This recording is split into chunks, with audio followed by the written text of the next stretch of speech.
Hey guys, welcome back to my channel. This is In Conversation with Zoe. I've been thinking, what am I going to talk about today? But I think it's perfect because it's always good to be clueless sometimes. It's always good, really, because then you leave an open sheet, like a blank paper, for you to think about the most creative and the weirdest of things, the most bizarre. And like they say, out of the craziest of situations comes up the prettiest of whatever.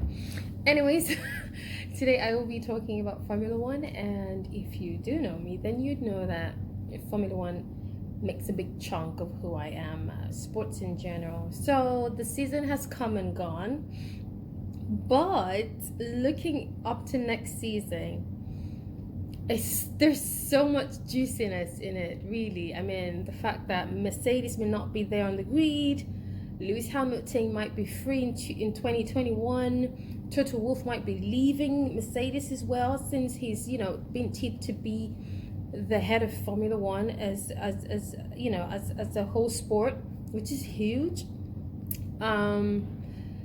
Vettel might not be on the grid, or he might not be in the top 3 teams, because I don't think Red Bull would want him. I don't think Ferrari's super excited with him being there right now, with everything that he kind of cost. And then the fact that there is a bromance between Charles Leclerc and Lewis Hamilton, who's been tipped to move to Ferrari. I mean, there's just so many great prospects for 2021, but I will leave that till maybe February. Well, testing has started anyways. But I just want to do a quick review of the season so far.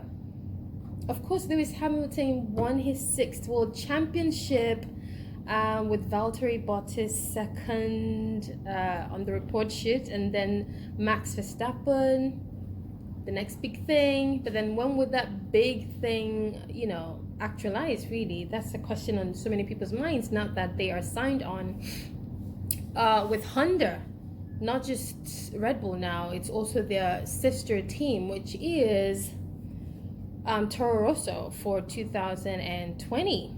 I think it's a great idea. They've done amazing this season, so good for them. But then will they have the edge to compete with Mercedes and Ferrari come next year? So we can have, a more evened out field like we had from the French GP, I think, when, Max Verstappen was just, with all his elbows out and things were just really spicy. People say the Brazilian GP, the French GP were the best. Anyways, let me bring some of my thoughts to the open. I thought Lewis Hamilton was phenomenal in this last race. Not just the season, this particular race, he had so much to at stake. He had to prove that he could not just fight with the Max Verstappens or Charles Leclerc's, but he could beat them. And he proved that point. He's done it over and over time throughout the season. I think there was one demon he was fighting with the whole Max Verstappen rivalry, and Charles Leclerc's likability. Everything was just in his face, and he did great. Like my pastor would say, you will finish well. He did not just finish well, he beat everybody hands down, and then beat his closest challenger, his teammate Valtteri Bottas. Oh my god, Valtteri Bottas' case is another. It's just, in a pocket of its own. I don't understand how such a great man can be in the middle of a divorce. I never saw it coming anyways. So let me start my ratings from Lewis Hamilton. He manned the season, and he didn't just man the season, he manned up the Abu Dhabi Grand Prix. He was phenomenal. Ooh, he was amazing. So he got pole. He had a Grand Slam. Of course, let me define what a Grand Slam is. So a Grand Slam is you getting pole, starting on the front grid of the grid, leading every lap of the race, no matter whether you pit or not. You're leading at every point of the race. You were P1, and then you got the fastest lap of the race, and finally the fourth indicator there is that you win the race. You can't have all the goodies and then not win the race. So he did all that, with Valtteri Bottas, also setting some crazy times. He told Valtteri, like, honey, take a back seat. I am still here. I'm probably going to be here till 2021. So that was a great statement, and he made it pretty clear that he is still number one. It was really cool when he used the number one what's the word now, number, of course, which a world champion should get. But I thought it was a statement making action when he took that number one letter or number and put it on his car, because he's usually not the one to go with the whole shove it down people's throats to know that I'm the head, I'm not the tail, blah blah. I thought it was good. And sometimes you need to fight physically about 4 things, because some people just don't get it, And so yeah, he was amazing. And one part I don't get about Lewis is that he doesn't have a girlfriend, or at least the world doesn't know he has a girlfriend. But then recently at the Brit Awards, he was seen hanging out with Nicole. Okay, his ex. Anyways, that's a story for another day. I'm not a personal life person, but it also affects my perception of people.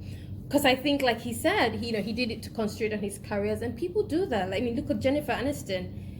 She's had her second divorce, and she seems to be blooming again. I don't know, maybe that's what Valtteri Bottas did when he said, I now have the secret to beat Lewis Hamilton. Maybe being single without the whole connections and attachments of a relationship is what he was talking about. So let's go to Valtteri. Valtteri is an amazing person. Valtteri is an amazing person. I'm just gonna leave you there. He's a great driver, and I think he does have an idea of how to beat Lewis Hamilton, which I don't see happening. I really don't see happening. But I think his next season is going to be interesting. Lewis is not just going to be fighting Max Verstappen and Charles. He's going to be fighting Valtteri Bottas, because I think Valtteri is now a single man, and what being single is, you can focus. I think that's what he meant. And then he's second on the report sheet, so that's pretty great for him. He had some amateur mistakes that he made that kind of ruined his season, but altogether maybe he was battling some emotional stress with his wife and maybe family. That was why, now it's coming to the fore why he may have had those very baby moments. Anyways, third, Max Verstappen, amazing guy, has an attitude, but that's what we need in Formula One, to make it spicy, to be edgy, to be arrogant, this and that, and he's giving us all that. He just needs to man up a bit, because I think there's something just awkward about him when he, I don't know, but I think he's giving us what we want, and that's why, the fans are now split between him and Hamilton. So next season is going to be great. And he's really got raw speed, absolutely. He's a go-getter. I just, hope he stays safe while he's putting all, everything on the line. Because we know how tricky Formula One can be. It's a very life-on-the-edge sport. Charles Leclerc did a great job. Rookie season, not rookie season, but, I mean, he got to a great team in his second season, which is great. And I think he did a good job. But the incidents with Sebastian Vettel is something they have to deal with internally. I don't know how that will pan out next year. They have to, loyalty has to be defined. It has to either be with Charles or Vettel. They can't keep selling both of them. You can't upsell both of them. You have to sell just one person. Just like Rosberg and Hamilton, they are going to implode. There's going to be implosions and then finally explosions. So to avoid that, our sponsors are watching, the fans are watching, to not turn off nations as well. They have to manage the situation, that rivalry. They have to manage it well. And I think it to be better for them to just clearly state who's number one and who's not number one. When push comes to shove, we're going to back Lewis Hamilton. I'm just saying you have to put your money where your mouth is. Yeah. So yes, Sebastian Vettel, he had a very interesting season. He needs to take some time out. This is a good time to go on a holiday. He just had another baby. He needs to take some time out, do some soul search, figure out what went wrong emotionally, because I think he let his emotions get to him. I mean, we all do that every now and then. He's an amazing driver. He was the Max Verstappen before Max Verstappen became Max Verstappen. He has that whole raw edge, I don't care attitude. It's now or never. So he needs to bring that back, but he needs to do it in a more mature way, like Lewis does. And then, in no particular order, I'm just going to do the top 5 and then move on to the rest. So, Carlos Sainz was my standout performer for the season 2019. He was amazing, and I think he deserves all the accolades. I think he should get more airtime. FIA TV, y'all need to do better. Daniel Ricciardo was amazing again. He needs a better team. I don't know what 2021 will bring for him, but I do hope that it brings him either not Red Bull, obviously. He won't want to go back to Red Bull. I think, Ferrari or Mercedes should be looking at Daniel Ricciardo for 2021, because he's also getting old. And if he doesn't get it now, I don't know when. Okay? It's just I'm just throwing this out there. Sergio Perez, amazing guy. Looks very homely, and I think he did well to put his foot down as number one, although with the whole Lance Stroll's influence, father, biggest sponsor and shareholder of the team, but then he did well. He did amazing in Mexico. He was the memes from Mexico are still cracking me up. He was top notch in Mexico, and that's what the Sergio Perez is about. So yeah, what else? Let's see. Nico Hulkenberg, I think that was goodbye. I don't know if he will go to FIA2 or whatever, or E Formula 1, is that what it's called? Yeah, but I think he's not done with racing. Although he's old, I'm just surprised at how Kimi Raikkonen gets to keep his seat and Nico Hulkenberg does not. Yes, Esteban Ocon, I'm happy he's back, because now we all know he doesn't like Max Verstappen and some of his mates. Next season is going to be very nice. I think so. There'll be so much to talk about. Who else was on the grid? Antonio Giovinazzi did a good job. He woke up like in the 7th race. That's when he started to perform and started to qualify Kimi Raikkonen. I don't know what Kimi's doing on the grid, but hey, good for him. Lando Norris, great. He was the second best scoring rookie of the season, so good job. Alex Albon, my darling. I mean, like, he's a blend of different geographical zones, but I think he's just sweet. He needs to man up, though. I think he needs to flesh out his personality in Formula 1 and stamp his influence in that team, and he needs to do better than what he's doing. If not, he will be pegged as another Pierre Gasly, and he doesn't want that. Okay, so Pierre Gasly. Next is, of course, we know he was demoted. When he should have manned up, he didn't, and then he got back to Taurus, and then he started performing well. Dude, anyways, congratulations, you did well. But you can do better, just keep it up. And who else am I missing out? Kimi Raikkonen, I think that's about it. He's a good driver, but I think maybe they should give his seat to someone else. I don't know, it's just me. I mean, I like the fact that he's also commercially good for the team, but I mean, Alonso walked off with his head high. Maybe he should have done that this season.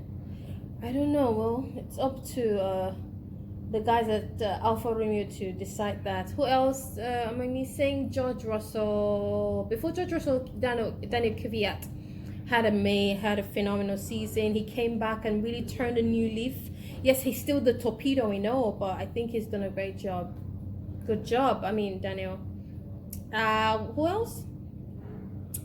Nico Hulkenberg, have a good life. And George Russell, yay. You need to edge out, just like I'm telling Albon, you need to man up, you need to...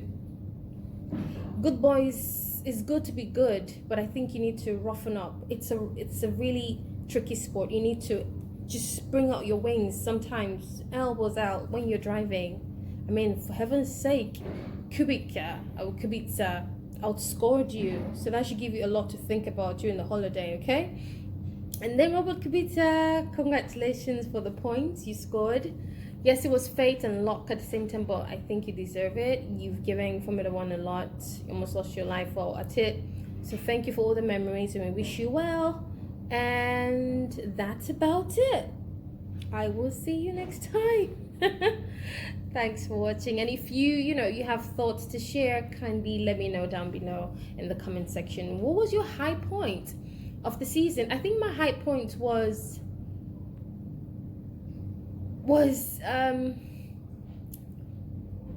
Vettel and Charles Leclerc. The moments coming together was my high point. And my low point, not low points per se, was the Canadian GP, when the first was reversed. I'm a Lewis fan, but I think that was a low point. All right.